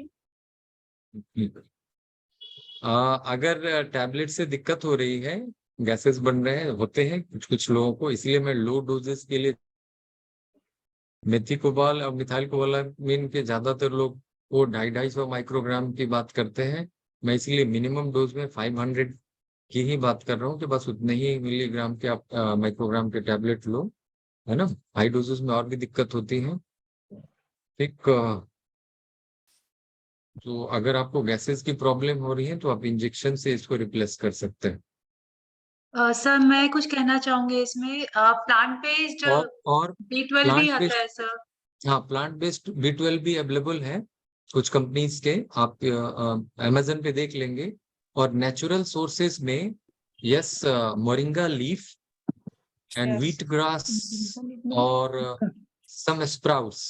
स्प्राउट्स में एक्चुअली मेथिकोबाल नहीं होता है, साइनिकोबालामिन होता है ज्यादा, ठीक है, बट उससे भी विटामिन B12 लेवल बढ़ते हैं, है ना? तो स्प्राउट्स में specially moong bean sprout that is helpful for increasing vitamin B12, and moringa leaf and wheat grass. These are the sources for vitamin B12. तो इसको आप इंक्लूड कर सकते हैं आपके फूड में, जिससे आपके, अगर आप इससे बचना चाहते हैं तो। और विटामिन डी के लिए मैंने पहले ही बताया है, 10 बजे से लेकर 2 बजे तक की धूप में बैठना। मेरे यहाँ 1.5 महीना हो गया, धूप नहीं निकल रही है। तो सूर्य भगवान से प्रार्थना करो, सिर्फ बारिश हो रही है ना और कराएं। सिर्फ क्लाउडी हो रहा है। मेरे 1.5 महीने से मैंने वो आंखों को भी वो करती थी, सब त्राटक वगैरह सब, आंखें, सूरज ही नहीं निकलता है। बस इमेजिन करो सूर्य भगवान कहीं निकले हुए हैं, त्राटक उन्हीं को बस इमेजिन करके कर लीजिए। सूरज भी नहीं निकल रहा हमारे यहाँ, 1.5 महीना हो गया। और कोई बात नहीं, आपकी बॉडी जो है ना, फैट सोल्यूबल विटामिन होता है, आप इसको स्टोर करके रख सकते हैं। जैसे घर में प्रॉब्लम के समय में लोग स्टोर कर देते हैं ज्यादा, तो वैसे ही आप विटामिन डी बॉडी में स्टोर्ड होती है। आपने सफिशिएंट टाइम के लिए सन बास्किंग और बेदिंग नहीं की, इसलिए बॉडी में नहीं रुका है, ठीक है ना? तो इसको मैंने पहले भी बताया है ये बोन और मसल हेल्थ के लिए vitamin D is very important. अगर ये कम है तो उसको मेंटेन अभी ये करके सब रखना है। हाथों में मेरे क्रैम्प्स चलते हैं, दोनों पाँव में चलते हैं क्रैम्प्स। इसको और रिप्लेस कीजिए प्लीज प्लीज, क्योंकि आप कैल्शियम अगर, क्योंकि raw foods are rich in calcium, vitamin D होएगा तभी आपका गट कैल्शियम को एब्जॉर्ब भी कर रहा होगा, नहीं तो वो एब्जॉर्ब ना कर पाएगा, मतलब गैस है ना। इतनी बन रही है, ऐसा लगता है कुछ भाता ही नहीं है। लीकी गट हो रखा है, ठीक है ना। व्हीट ग्रास का असर जो सुबह ग्रीन जूस ले रही हूँ उसमें ही वो व्हीट ग्रास का जूस निकाल के उसी में ऐड कर लूं। अलग से आप लीजिए ना व्हीट ग्रास को। अच्छा, व्हीट ग्रास की क्वांटिटी वन गो में it should not be more than way by way 50 grams, 25 to 50 gram at max, उससे ज्यादा व्हीट ग्रास नहीं लेना। और उसको हाँ अकेले लीजिए, हाँ, उसको इतना अकेले छोटा लीजिए खाली पेट, बिल्कुल। उसको डाइल्यूट करके ले सकते हैं, हाँ, ठीक है ना। सुबह पहले पहले वो ले लूं फिर उसके बाद ग्रीन जूस लूं। चाहे तो आप ले सकते हैं, नहीं तो ग्रीन जूस को आप स्किप भी कर सकते हैं जिस दिन व्हीट ग्रास ले रहे हैं। ठीक है। जी, और मोरिंगा लीव्स का सुखाकर उसको सैलेड में डाल के खा लूं। और सुखा के भी पाउडर ले सकते हैं और ऐसे भी ले सकते हैं, ग्रीन भी, ठीक है सर, उसका भी जूस है निकाल ना। लूं। और उसका भी जूस निकाल के पी सकते हैं अलग से। ठीक है। ये और जी D3 के लिए दूध के, और वो उसके लिए वो कैल्की वाला वो सेशन लेना शुरू कर दिया मैंने। हाँ, वो भी ले सकते हैं, और बहुत सारे वीगन टैबलेट्स भी आते हैं विटामिन डी के, सर वो भी है ना। आप ही बता दीजिए सुकृति जी मैं को। आपको भेज दूंगा ब्रांड, जो वीगन टैबलेट्स है ना, जो हाँ मैं यूजुअली जो लोग ये नहीं लेना चाहते हैं, मैं उनके लिए क्या रेफर करता हूँ, मैं वो भेज दूंगा ग्रुप में, हाँ, तो वो ग्रुप D3 में भेज और दूंगा, B12 आप आप उसके लिए भेज देख दीजिए। लेंगे। ठीक है जी, ठीक है। Okay. Sir okay, thank you. स्पीडीलूना बी कॉम्प्लेक्स के लिए ठीक होगा क्या स्पीडीलूना? स्पिरुलिना विटामिन B12 के सोर्सेज बहुत लोग बोलते हैं, बट मैं इसको यूजुअली रिकमेंड नहीं करता हूँ। ये साइनिकोबालामिन होता है, इसे मिथाइल कोबालामिन नहीं होता, ओके, ठीक है ना। ठीक है सर। ठीक है, थैंक यू सर। बिल्कुल। सर नेक्स्ट है MB। सर एक क्वेश्चन था सर, एक क्वेरी I था can sir. take 1-2 more question. I'm running out of time. It is 6. हम लोग 5 से 6 का टाइम रखते हैं, दो क्वेश्चन और ले सकते हैं। Okay, I'll just go on this MB regarding that water query जो सिंह साहब ने बोला, तो ऐसे सुना था मैंने, मैं आई am not very regular on your channel, अभी कभी कभी मैंने थोड़ा अभी ज्वाइन करना शुरू किया है, तो पानी का टॉक्सिसिटी बोलते हैं बहुत ज्यादा, like 2.5 liters at one time in the morning, कितने टाइम में वो ले रहे हैं, वो 2.5 litre, that could be overloading the kidneys and then they must be getting affected. पानी तो पूरे दिन में थोड़ा थोड़ा करके पीना है regularly, according to what I know, I mean I am not a doctor, but 2.5 litre at one time and पूरे दिन में नहीं तो देखिए, कैसे बॉडी की जो है ना एडेप्टेबिलिटी बहुत होती है, आप बहुत ठंड में भी जी लेते हैं और बहुत गर्मियों में भी जी लेते हैं। हम्म इट डिपेंड्स कि आप अपने बॉडी को किस तरह से ट्यून करके रखा हम्म है ना। और उन्होंने भी एक बारगी में वो 2.5 लीटर पीनी शुरू नहीं की होगी, उन्होंने धीरे धीरे धीरे 1 लीटर, 1.5 लीटर, 2 लीटर, 2.5 लीटर बढ़ानी शुरू होगी। और body is so much plastic, है ना। किसी लोगों को देखा होगा कि 5 किलो 6 किलो तक भी खा लेते हैं, उनको कोई हेल्थ प्रॉब्लम नहीं हो रही, और कोई लोग 200 ग्राम में उनकी पेट फूलने लगती है। तो body is very plastic, very adaptable for any adverse situation and things, है ना। So it all depends on individual. किन्हीं लोगों को देखा होगा कि वो मेटल की चीजें खा लेते हैं और गट में ले जाते हैं, फिर उसको निकाल के बाहर भी कर लेते हैं, दिखा है आपने कुछ शोज में देखे होंगे। सो एवरीवन इज डिफरेंट, ठीक है ना। तो मैं अपनी बिलीफ सिस्टम और अपनी नॉलेज किसी के ऊपर इम्पार्ट नहीं करता हूँ। You see yourself. अभी मैंने एक्सरसाइज के बेनिफिट्स बताए, बट मैंने ये नहीं कहा कि मैं जो कह रहा हूँ वही करो। यू सी आपकी बॉडी कैसे आपको गाइड कर रही है, ठीक है ना। सिर्फ ये सुना था कि आंखों पे भी प्रेशर पड़ता है, आई प्रेशर भी बढ़ जाता है, लाइक मोर देन 1 लीटर नहीं लेना चाहिए, मैंने ऐसे सुना था एट अ टाइम, लाइक तो आई जस्ट वांटेड देखिए टू साइंस तो बहुत कुछ कहता है। मैंने सुना था कि मेरी जो तकलीफ थी वो ठीक नहीं होती, बिल्कुल, और मैं बिना दवाइयों के भी ठीक हूँ। तो ये सुनी कही हुई बातें जितनी भी है ना, that makes our belief system वो इस तरह से वायर और फायर हो जाती है कि उसके बाद जो कोई भी कुछ भी कर रहा होता है वो गलत दिखने लगता है। मैं जो जानता हूँ या जानती हूँ वही सही है, सामने वाले जो कुछ भी जानते हैं या करते हैं वो गलत है। और इसी के हिसाब से हमारी बिलीफ सिस्टम ऐसी स्ट्रांग होने लगती है कि अपने घर में भी हमारे अंदर जो, मैं इसको बोलता हूँ आपकी विजुअल, ऑडिटरी और काइनेस्थेटिक की वजह से जो आप एक बिलीफ सिस्टम बना लेते हो उसको फिर ब्रेक नहीं कर पाते हो, और जो सामने वाला कर रहा था वो हमेशा गलत दिख रहा होता। Everyone is different, everyone is different, God ने सबको अलग बना के रखा है। Thank you so much, thank you. Sir है ना? एक चीज पूछना था मुझे, सर मेरा शुगर लेवल नीचे गिरता जा रहा है, तो उसके लिए मैं और क्या करूं? शुगर लेवल मैम 70 के नीचे हो तो मेरा उसे बोलते हैं, 62 पे आ जाता है। तो ये 63 होने का मतलब है कि आपकी थायराइड की रिपोर्ट गड़बड़ चल रही है। और मैंने पहले बताया, 144 आ रहा है। हाँ मैंने इसीलिए कहा कि हाइपोथायरॉयडिज्म में हाइपोग्लाइसीमिया इज वेरी कॉमन। कई लोग हाइपोग्लाइसेमिक कोमा लेकर भी पहुंचते हैं थायराइड की वजह से। ठीक है, सो अगर आपको बहुत तकलीफ हो रही है तो फिर for the time being you can go for your medication. लेकिन अब मेडिकेशन भी मुझे सूट नहीं कर रही है। ये तो आपने बिलीफ सिस्टम बना के रख लिया ना नहीं सर, इस मैंने वो ब्रेन को। ली दवाइयां भी ली, उससे ऐसे क्रैम्प, जी घबराना, वॉमिटिंग, ये सब शुरू हो गई मेरे को। कितनी कितनी डोज आपने शुरू की थी? सर 75 से शुरू करी थी, आप 25 लगभग भी से लेके देखा, 25 भी लेके देखा, फिर ऐसे कर करके थोड़ा थोड़ा करके भी देखा, नहीं चल रही है मेरे को दवाइयाँ। नहीं तो आपकी अभी हाइपोग्लाइसीमिया की प्रॉब्लम जो है ना वो TSH बढ़े हुए उसी की वजह से हो रही है, हाँ उसी की वजह से हो रही है। ठीक है, तो आप जो ब्रांड ले रहे थे उस ब्रांड को बदल के देख सकते हैं। जो ब्रांड आप ले रहे, अब तो इसके आप बाद कौन सा आता है? थायरॉक्स आता है, थायरोनॉर्म आता है, थायरो अप आता है ना?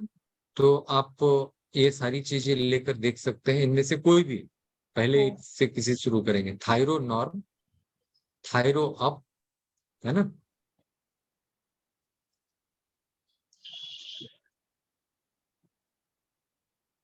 थायरोनॉर्म, थायरो थायरोनॉर्म अप, मिल जाएगा, आसन थायरोनॉर्म मिल जाएगा, ठीक इसको है। लेकर देखें। कितना? 25 से शुरू करेंगे फिर देखेंगे। ठीक है सर। वैसे तो इसका डोज होता है 1.6 माइक्रोग्राम पर केजी बॉडी वेट।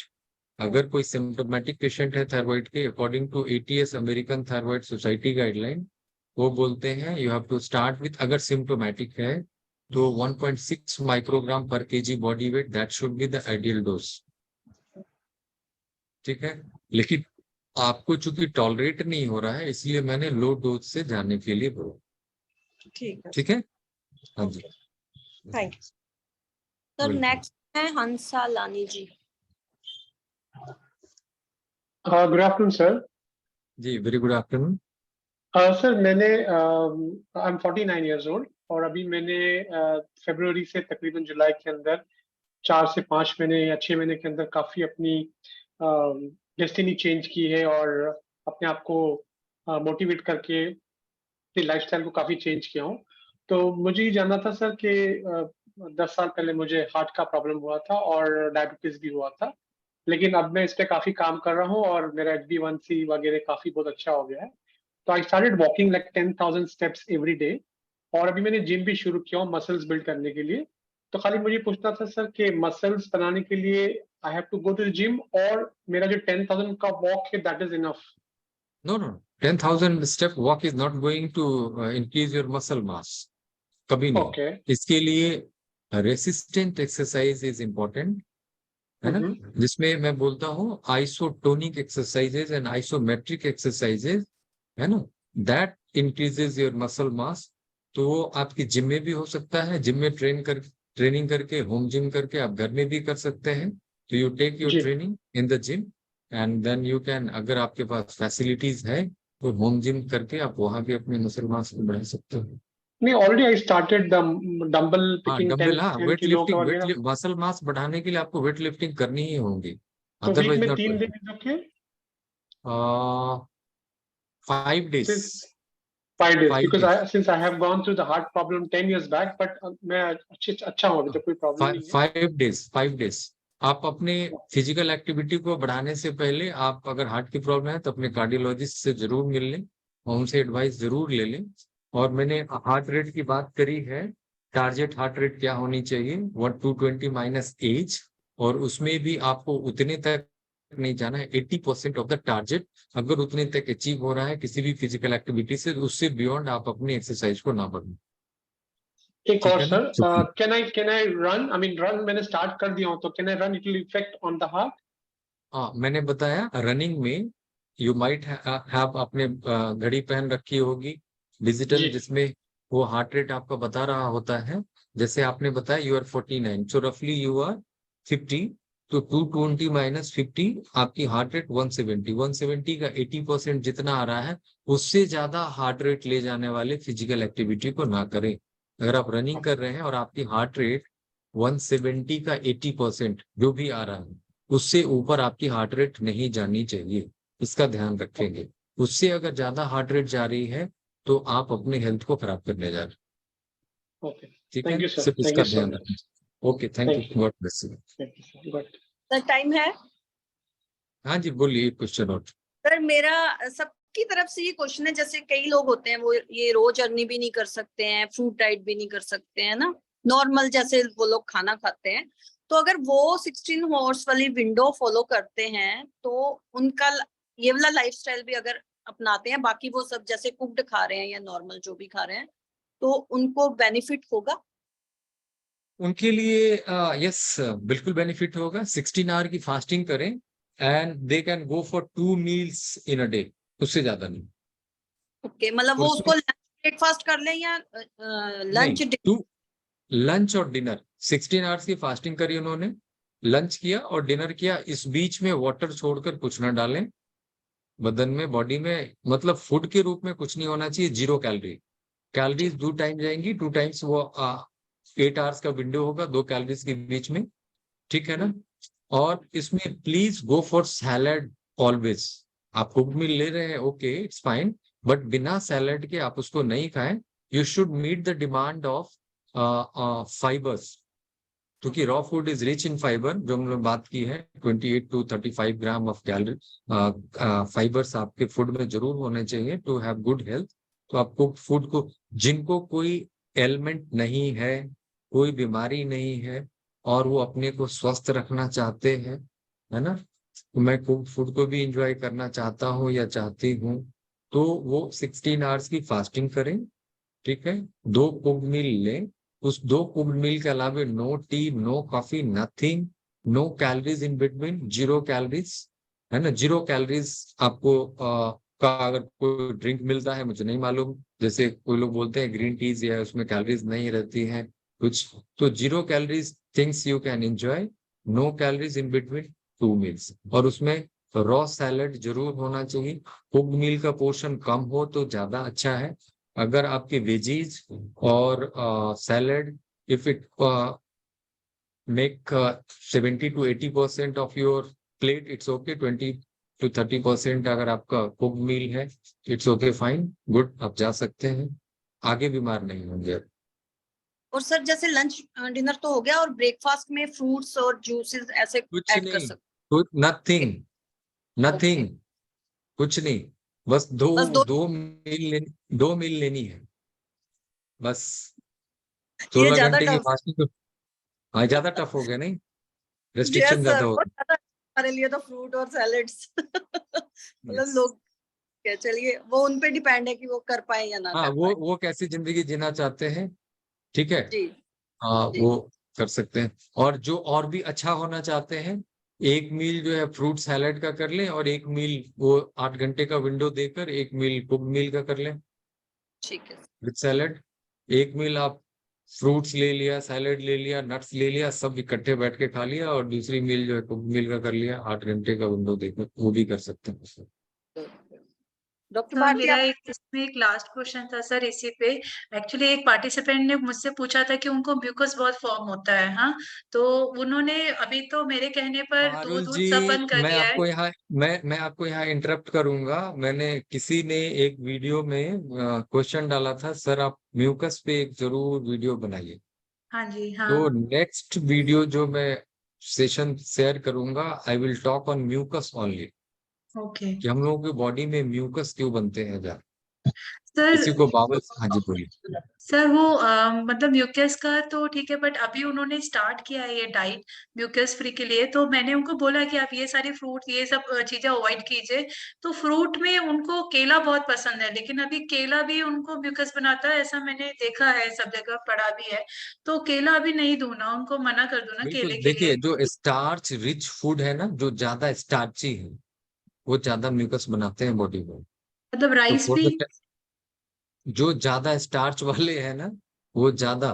और ग्रेन्स तो म्यूकस के लिए बहुत बड़ा जी। प्रॉब्लम है। I will talk on mucus Thank you. में अगले सेशन में जब हम लोग मिलेंगे, तो I will talk on mucus only, and it will be very informative for all of us in this platform. Sir एक क्वेरी है ये सर डॉक्टर, मेरा। हाँ जी बोलिए। सर जैसे आप जो विटामिन B12 का बोले थे कि 500 जो अपने लेते हैं मिथोकोबिल सर, तो सर जैसे जनरली किसी का अगर विटामिन B12 100 110 ये सब रहता है सर, एक जनरल पर्सन जो मतलब नॉर्मल फूड पे रहता है, तो सर क्या वो 1500 तक ले सकता है दिन में, जैसे 3 देखिए टाइम्स अ डे? रिकमेंडेड नहीं, रिकमेंडेड जो है वो 1000 का, recommended dose is of 1000 microgram. According to medical science they don't recommend for 1500, वो 1000 के लिए रिकमेंड करते हैं, है ना। 1000 का लेना होता है वीकली, फिर आपको sorry per day for 7 days, then weekly for 4 week, and then monthly for a year to make it in the level, है ना। और उसके बाद आपको देखना है, चेक करना है क्या लेवल है, और एक बार आपने वो 600 700 800 के रेंज में चला गया, आप उसको छोड़ दीजिए। एंड साथ में जो नेचुरल फूड पे रहना चाहते हैं वो सोर्सेज बता दीजिए, उसके साथ देखिए अगर ये आपका मेंटेन रहता है ओके, नहीं तो फिर आपको टॉप अप करना पड़ेगा बीच बीच तो में। सर 500 इज फाइन सर, जैसे अगर स्लोली स्लोली अगर ले रहे हैं हम लोग तो? हाँ यस, 500 इज गुड, क्योंकि बॉडी की आरडीए बहुत कम होती है, मैंने पहले भी बात की है, 2.4 माइक्रोग्राम पर डे, और आप 500 ले रहे हैं। अगर बॉडी आपकी जहां से एब्जॉर्प्शन होती है, जो एब्जॉर्प्शन की चीजें, अगर गट की हेल्थ बेहतर है, तो 500 में से 2.4 माइक्रोग्राम तो आसानी से लेकर चली जाए। ठीक है। ठीक है सर, ओके सर। ये doctor Bharti Bhojwani had raised या hand. Good evening sir, good Yes, evening. जी वेरी गुड इवनिंग। काफी टाइम से सुना है मैंने कि एक्सरसाइज और योगा से हैप्पी हॉर्मोन्स निकलते हैं and you feel nice. I want to be honest, sir. I don't enjoy doing exercises. I am a yoga teacher. I take a free yoga class every day. लेकिन I don't enjoy. And मैं वॉक्स पे भी जाती हूँ तो मुझे I'm just doing it forcefully कि मुझे अपना वेट कम करना है. So why is it like this कि मेरे हैप्पी हॉर्मोन्स नहीं निकलते हैं? हैप्पी मुझे ऐसे हॉर्मोन्स लगता है। आप इंजॉय कर रही हैं योगा, योगा को, वहां से आपको हैप्पी हॉर्मोन। एक्चुअली बॉडी, जिन चीजों को हम लोग क्या है, हमारे संस्कार जो है ना, हमारी हैबिट से बनते हैं। You are habituated to that yoga, और उसको आपने अपने जीन तक में साध करके रख लिया है। Yoga is Maili, okay. हम लोग कुछ भी नया, हमारी बॉडी रेसिस्ट करती है कोई भी चीज नया करने को, है ना। हम लोग का एक कंफर्ट जोन बन चुका होता है कि ये हमारा कंफर्ट जोन है, इससे मैं बाहर नहीं आ सकता, नहीं आ सकती। सो यू आर पैटर्न्ड विथ, आपकी ब्रेन ने वायरिंग फायरिंग करके जो है, वो इस तरह की वायरिंग करके रख चुकी कि हर एक सेल वो सिर्फ योगा योगा योगा योगा जानता है। You are walking and talking yoga every day like anything. You said yourself कि आप फ्री सेशन करती हैं योगा की, एंड यू आर इंजॉइंग। आपने खुद कहा कि मैं उसी को एंजॉय कर रही हूँ। तो नई चीज करना, I'm not enjoying. I just do it आपने क्योंकि मुझे करना है। मैंने आपको वही तो कहा, why am I not enjoying? मेरा कोई हैप्पी हार्मोन मुझे नहीं लगता है। इनफैक्ट सैटरडे संडे मेरे क्लासेस नहीं होते हैं, सैटरडे संडे में वॉक पे भी नहीं उस दिन जाती हूँ। ज्यादा आई एम खुश मोर खुश हैप्पी। होती है।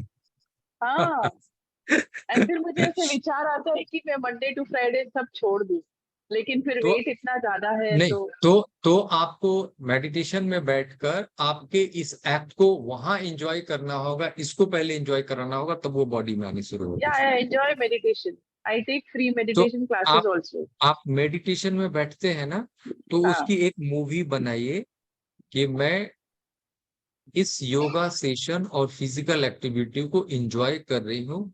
आप अपने फेशियल एक्सप्रेशन को ऐसे बनाए उस समय में, यस आई एम एंजॉयिंग। जैसे किसी वॉक को, किसी फूड को, किसी काम को आप एंजॉय करते हैं और आपके चेहरे पे मुस्कान आती है, वैसे ही मेडिटेशन में बैठकर आप उसकी मूवी बनाएं कि मैं वॉक कर रही हूँ and I am enjoying my walk, मैं योगा कर रही हूँ या करा रही हूँ and I am enjoying that things. तो यहाँ पर जब आप इसको डालेंगे न्यूरॉन्स में, तो वहां से जो न्यूरोट्रांसमीटर्स निकल रहे होंगे वो आपकी हर एक सेल्स तक पहुंचेंगी, और वो फीलिंग आपको फिर कुछ दिनों महीनों में वो आपकी बॉडी में भी आनी शुरू हो जाएंगे। ठीक है sir, thank you 21 sir. Days आप इस मेडिटेशन को इंक्लूड कीजिए और आप देखेंगे 22वें दिन से you will be enjoying your. मैं बताऊं, मैं बहुत सिक था और मैं मेडिटेशन में बैठा करता था, और रात में सोते समय ये इमेजिनेशन कर कर बहुत वीक हो चुका था। 36 kg मेरा वेट आ चुका था, और I was not able to move in my lawn too. और ये मेडिटेशन करने के बाद 24वें दिन से मैंने साइकिल उठाई और 5 किलोमीटर साइकिल चला कर आ गए, है ना। सो यस, और उसके बाद से मैंने शेयर किया कुछ लोगों से जो टच में थे, बोले ये क्या कर रहे हो, अपने को मारने को तैयार हो? नहीं है, मेरी बॉडी अब एंजॉय कर रही है इन चीजों को। So you just do it and see the miracle. Okay ma'am. Sir last है रेडमी बी ए, एक और ले लीजिए। हाँ जी, नो इश्यूज। रेडमी 8A कौन है, प्लीज कैमरा ऑन कीजिए।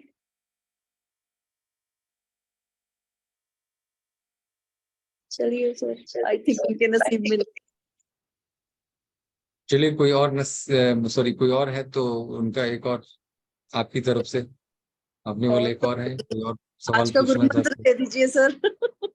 हाँ जी, मैं क्या आज का गुरु मंत्र दे दीजिए। सर प्लीज आपसे रिक्वेस्ट है कि आप क्या एक्टिविटी करते हैं, वो मैंने आपको बोला था शेयर करने के लिए। Sir please if you can share मैं भी दैट भूल सर। गई कुछ। मैं हाँ जी। सुबह 4:30 बजे उठता हूँ, और बेड में पहले मैं 1:2:4 ब्रीदिंग 10 टाइम्स बेड में ही करता हूँ। उठते ही पालथी मारकर नेट में ही बैठकर पहले ये करता हूँ, then I go for poop out without any aid, कोई वाटर की जरूरत नहीं पड़ती है, then I go for poop out. उसके बाद आने के बाद मैंने एक सीरीज बनाकर रखी है for root chakra exercise to strengthen root chakra and activate root chakra, क्योंकि आपकी जितनी भी चक्रास की एनर्जी है वो अपवर्ड लिफ्ट करती है नीचे से ऊपर की तरफ, जब आप हायर स्पिरिचुअल ग्रोथ की तरफ बढ़ते हैं फॉर हायर पर्पस।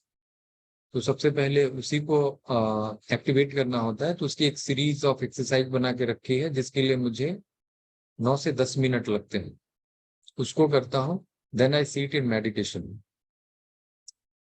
मेरी रेगुलर जो सिटिंग की होती है यूजुअली 20+ मिनट्स होती है, अभी धीरे धीरे बढ़कर वो 30+ में जाने लगी, तो आधे घंटे तक मैं मेडिटेशन में बैठता हूँ। Then I do tai chi practice, that hardly takes 10 to 15 minutes. तब मैं ड्रेसअप होकर वॉक के लिए जाता हूँ और रफली 3 to 4 किलोमीटर्स वॉक करके आता हूँ, और वॉक करके आने के बाद मैं 10 मिनट के लिए योग निद्रा में जाता हूँ, ऑटो सजेशंस, एंड उसके बाद की रूटीन मेरी शुरू होती है। Usually I do dry fasting for 16 hours. Sometime I take water sips, but mostly I do dry fast for 16 hours. उसके बाद 16 hours के बाद वो कभी 14:30, कभी 15, कभी 15:30, कभी 16, कभी 16:30, ऐसे मुझे भूख लगती है। When I feel hunger, then I take either green juice or asgurt juice, or rarely I go for coconut water. This is my startup. और जब मुझे भूख लगती, I take any fruits with cucumber for sure, है ना, वो मैं साथ में जरूर लेता हूँ कि बहुत ज्यादा कैलोरी ना ले पाऊँ, जो मैंने कैलोरी की जो BMI और ये सारी बातें बताई उसके हिसाब से। फिर मुझे भूख लगती है, then I take raw salad plate full, और उसमें अभी recently I have started including sprouts, पहले मैं नहीं लिया करता था, और वो 1 टेबल स्पून फुल, वो टी स्पून नहीं, 1 टेबल स्पून मूंग, ग्रीन मूंग, उसको मैं सोक करके रखता हूँ, वो स्प्राउट बनते हैं, वो जितने बन जाए that I include my in salad.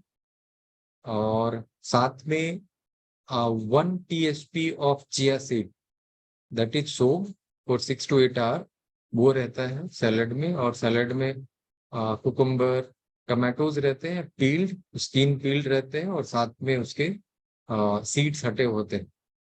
और उसमें कभी कैरेट होता है, कभी बीट रूट होता है, और टॉस्ट विथ मिंट लीफ और कोरिएंडर लीफ, कुछ ऐसे रहते हैं। कभी कभी वॉलनट होता है अगर चिया सीड ना हो तो।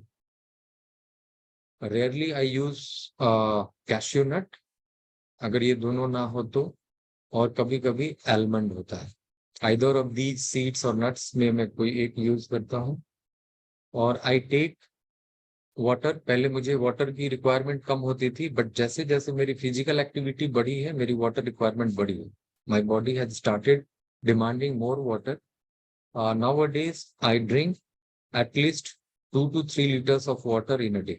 और मुझे पहले जब मैं फिजिकल एक्टिविटी कम किया करता था, 1 लीटर पानी ले लेता तो बहुत था, और अभी मैं 2 से 3 लीटर पानी हर दिन लेता हूँ। And usually I go in one go 1 litre of water. जब कभी मुझे पानी पीने की जरूरत होती है, I buy my time at least 5 to 10 minutes to take 1 litre of water. ठीक है, इन वन गो, मैं सिप सिप करके, थोड़ा थोड़ा करके, no, I go 1 litre of water, at least 800 to 1 litre of water in one go. और वो ऐसा नहीं कि बस लेकर चला गया, 5 से 10 मिनट समय लेता हूँ धीरे धीरे करके। और पानी पीने का मेरा यूजुअली अंतर रहता है, खाने से या तो आधे घंटे पहले, या अगर कुछ लिया है तो उसके 1 घंटे बाद ही मैं पानी लेता हूँ, नॉट इन बिटवीन। ठीक है ना। और रात को फिर ऐसे ही कुछ फ्रूट्स के साथ, जो सीजनल फ्रूट अवेलेबल है उसके साथ कुछ सैलेड्स ले लेता हूँ। दिस इज ऑल माई, मेरी यूजुअली 4 मील होती है, कभी 3 मील्स होती है। 4 मील से ज्यादा मैं यूजुअली नहीं लेता। Since morning I have taken yet only 2 मील। ठीक है ना। शायद आज 3 ही मील ले पाऊँ या लूं, सेशन करना था, भूख भी लगी हुई है, बट चलो इसी में मेरी पेट भर गई आप लोगों से बातें कर रहे। सर ब्रीदिंग ऐसे जो बोले 1:4:2 ना, कि 1:2:4? सॉरी, आप 1:2 is no 1:4:2। हाँ, लेकिन आप 1:2:4 बोले तो इसलिए डाउट हुआ, पूछ लिया। No 1:4:2। Okay sir, thank you. और ये 1:4:2 usually I do in the morning. और जब मैं बेड में जाता हूँ सोने के लिए, तो भी मैं इसको कर रहा होता हूँ। और इसको करते करते मेरी नींद कब आ जाती है आई डोंट नो, कब मैं सो जाता हूँ मुझे पता नहीं चलता। Hardly it take 2 to 3 minutes 4 minutes में बिस्तर में गया, और मैं इसको करते ही कब सो जाता हूँ पता नहीं होता मुझे। सर कार में सबसे ज्यादा अच्छा लग रहा है, कार में करने का, कार ड्राइविंग के समय ये सबसे ज्यादा अच्छा लग रहा है। ड्राइविंग के समय कृपया ना करें तो ज्यादा बढ़िया है। पता चला नींद आने लगेगी, क्योंकि वेगस नर्व स्टिमुलेट होते हैं जो आपको रिलैक्स और काम करता है ना। तो कभी एक्सीडेंट हो जाएगा तो फिर बोलोगे कि डॉक्टर साहब ने ही सिखाया था, चलो डॉक्टर साहब को पूछता हूँ। सो ड्राइविंग में ना करें। आप पीछे वाली सीट में बैठे हैं तो आप कर सकते हैं। जब आप ड्राइव कर रहे हो please don't do this. caution for doing this 1:4:2 breathing technique during driving। Sir आप अपना जो रूट चक्रा और वो सब का आप एक बार एक्सरसाइज शेयर कर पाएंगे सर, वो जो 1-2 एक्सरसाइज? Yes sir. मैं इसको सोच रहा हूँ एक वीडियो क्लिप में बना लूं, किसी को बोलूं भैया रिकॉर्ड कर दे। जी सर, एक दिन आप इस पे कर दीजिए या कोर टीम की मीटिंग करेंगे उसमें आप वो कर दीजिए, फिर उसकी रिकॉर्डिंग कर कोर टीम में वो नीचे फ्लोर पे डाल के बैठ के मैं उसको कर रहा हूँ, वो रिकॉर्ड कर लीजिए, फिर उसको आप जी सर। share। हाँ जी, जी चलिए, sir. Anything else? Thank you sir. Okay, चलिए, so have great day ahead. Thank you you all for joining this session. ऐसे ही बने रहे, मिलते रहे, हम लोग नई नई बातें सीखते रहे, लोगों को सिखाते रहे जिंदगी जीना। बहुत बहुत धन्यवाद आपको। सर Thank आपको you, भी sir. बहुत बहुत धन्यवाद सर। सर अभी अभी अमन जी का बर्थडे गया था, उनको विश करके हम लोग हैप्पी बर्थडे बोल के एंड करते हैं sir. Thank you. Thank you so happy much. Birthday Aman ji. Thank you, okay thank you. Okay. चलिए सेशन ऑफ करें।